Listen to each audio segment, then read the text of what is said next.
In Words of Mormon, which is currently positioned between the records translated from the small plates of Nephi and the large plates of Nephi, Mormon explains where he got the small plates and why he is including a record that has similar coverage to something that he has already included. The small plates, of course, include 1st and 2nd Nephi, Jacob, Enos, Jerem, Omni, while the rest of the Book of Mormon is taken from the large plates of Nephi. The record which was kept by the Nephite kings, and subsequently by the judges, which included a little bit of history in addition to the sermons and dealings with God that were the primary focus of the small plates, beginning at verse 3 and going to verse 7 of Words of Mormon. And now I speak somewhat concerning that which I have written, for after I had made an abridgment from the plates of Nephi down to the reign of this king Benjamin, of whom Amaleki spake, I searched among the records which had been delivered into my hands, and I found these plates, which contained this small account of the prophets, from Jacob down to the reign of this king Benjamin, and also many of the words of Nephi. And the things which are upon these plates pleasing me because of the prophecies of the coming of Christ, and my fathers knowing that many of them have been fulfilled, yea, and I also know that as many things as have been prophesied concerning us down to this day have been fulfilled, and as many as go beyond this day must surely come to pass. Wherefore I choose these things to finish my record upon them, which remainder of my record I shall take from the plates of Nephi. And I cannot write the 100th part of the things of my people, but behold, I shall take these plates which contain these prophesyings and revelations, and put them with the remainder of my record, for they are choice unto me, and I know they will be choice unto my brethren, and I do this for a wise purpose, for thus it whispereth me, according to the workings of the Spirit of the Lord which is in me. And now I do not know all things, but the Lord knoweth all things which are to come, wherefore he worketh in me to do according to his will.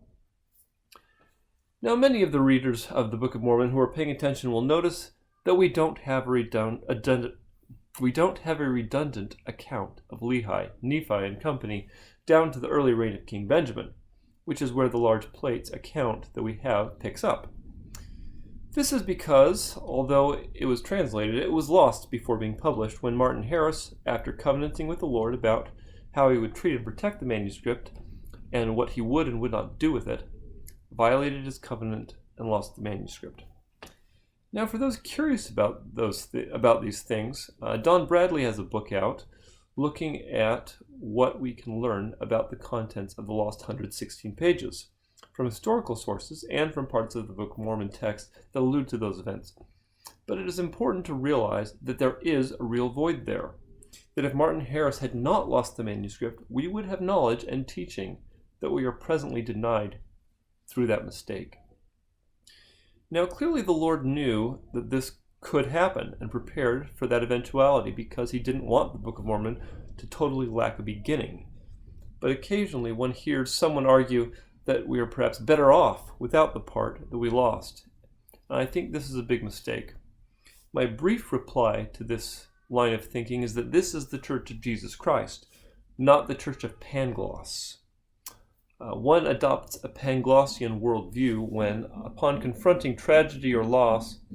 one says something like, all is for the best in this best of all possible worlds. This isn't exactly true.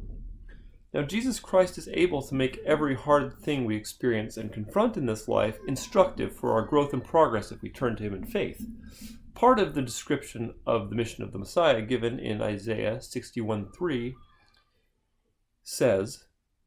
that he is to appoint unto them that mourn in Zion, to give unto them beauty for ashes, the oil of joy for mourning, the garment of praise for the spirit of heaviness, that they may be called trees of righteousness, the planting of the Lord, that he might be glorified. In other words,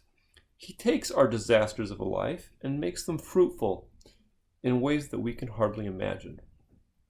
That doesn't, however, mean that we lose nothing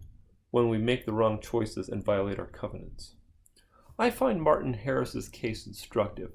He begged for permission to take the manuscript because he wanted to prove to his wife Lucy that what he was engaged in was not a scam, a perfectly normal human desire. But he wasn't humble and violated his covenant in the process. In doing so, he lost the plates. he lost the translation, the manuscript translation of the plates that they'd done so far. This is especially ironic because of the suspicion my suspicion that much of the content would have been among the strongest and most accessible evidence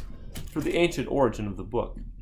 It would have contained a more detailed account of their journeying in the wilderness and their genealogy, and Lehi's visions and revelations, all of which would have been among the most drenched in the culture, history, and names of the Near East.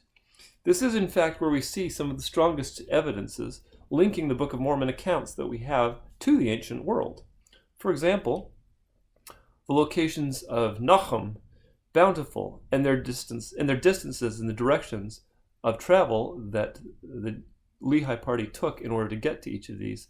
provide solid, verifiable evidence of the antiquity of the book. And this is the account that was focused more on the spiritual things. An account that was more focused on the temporal matters